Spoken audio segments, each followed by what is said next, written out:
На едно коло до крајот многу дилеми се расчистија во првата женска фудбалска лига. Речица со голема победа над ТАС Юнајтед на домашен терен дојде до сигурен опстанок во првата женска фудбалска лига.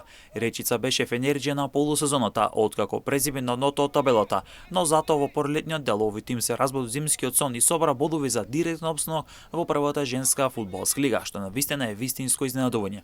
Цивитана во пролетниот дел буквално се распадна и овој клуб со голема мака ја помина оваа полусезона. Од меч во меч Цивитана нижеше порази, како домаќин играше во други градови. Се случи тоа што го најавувавме на полусезоната, дека Цивитана ќе заврши на дното од табелата, ќе испадне директно во втората лига. Топ гол кој во пролетниот дел се обеде го избегне баражот, сепак во предпоследното коло доживеа вистински потоп во битолот лидерот Љубоден со 0-4, па така битолскиот прволигаш ги загуби сите шанси за директен опстанок и ќе треба се подготова за баражот со вторлигашот Вардар.